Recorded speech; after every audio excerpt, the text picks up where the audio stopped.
अन्नदाता की मेहनत, करदाता की ईमानदारी और मजबूत हाथों में नेतृत्व हो, जो सबका ख्याल रखते हुए देश को आगे बढ़ाना चाहता हो, तो उस देश पर चाहे कितनी भी विपदा आए, वो सभी मुश्किलों से पार पाने में कामयाब हो ही जाता है। आज पूरा विश्व कोरोना महामारी की चपेट में है। भारत भी इस संकट से जूझ रहा है, लेकिन मोदी सरकार के सही और त्वरित फैसले ने लाखों लोगों की जिंदगी बचा दी है। अब मोदी सरकार कोरोना के साथ साथ आर्थिक मोर्चे पर भी लड़ने को तैयार है।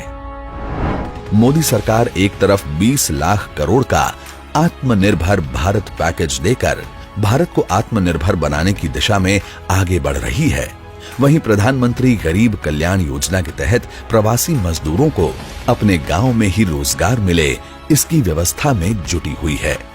गरीब कल्याण रोजगार अभियान के तहत आपके गांव के विकास के लिए, आपको रोजगार देने के लिए 50,000 करोड़ रुपए खर्च किए जाने हैं। इस राशि से गांवों में रोजगार के लिए, विकास के कामों के लिए करीब 25 कार्य क्षेत्रों की पहचान की गई है। ये 25 काम या एक प्रकार से 25 प्रोजेक्ट्स ऐसे हैं जो गांव की मूलभूत सुविधाओं से जुड़े हैं, जो गांव के लोगों के जीवन को बेहतर बनाने के लिए है। ये काम अपने ही गांव में रहते हुए, अपने परिवार के साथ रहते हुए, अपने यार दोस्तों मां बाप के बीच में रहते हुए आपको करने का अवसर मिलेगा। इसके साथ ही कोरोना संकट में कोई व्यक्ति भूखा न सोए, इसके लिए मोदी सरकार जी तोड़ मेहनत कर रही है। पहले जब लॉकडाउन की स्थिति थी तो प्रधानमंत्री गरीब कल्याण अन्न योजना के तहत करीब 80 करोड़ लोगों को 3 महीने अप्रैल, मई, जून तक मुफ्त राशन देने की व्यवस्था मोदी सरकार ने की। अब जबकि वर्षा ऋतु आ रही है, लोगों के पास खेती के अलावा कुछ ज्यादा काम नहीं होता है और त्योहारों का भी आगमन हो रहा है, तो ऐसी स्थिति में गरीबों के घर भोजन का संकट न हो, इसके लिए मोदी सरकार ने प्रधानमंत्री गरीब कल्याण अन्न योजना का विस्तार करते हुए इस निशुल्क राशन वितरण की योजना को 5 महीने के लिए और बढ़ा दिया है।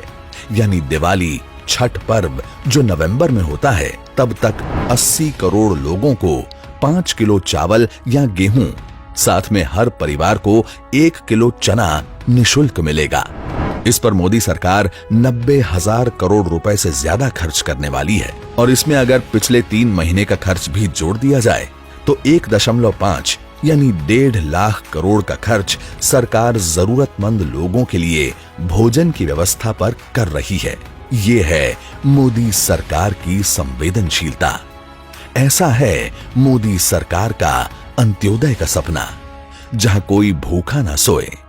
और जब गरीब के घर में अनाज होता है तो कोरोना से लड़ने के साथ साथ दूसरा कार्य भी करने में उसका उत्साह 2 गुना हो जाता है। हाँ, अभी देश में बाधाएं आई हैं, पर ये हमें आगे बढ़ने से डिगा नहीं सकती। हम कोरोना को भी हराएंगे और आर्थिक दृष्टि से भी मजबूत होंगे, क्योंकि आज हर भारतवासी आश्वस्त है कि देश का नेतृत्व सही हाथों में है। देश के अन्नदाता यानी हमारे किसानों से लेकर ईमानदार करदाता तक सभी मोदी जी के साथ कंधे से कंधा मिलाकर खड़े हैं।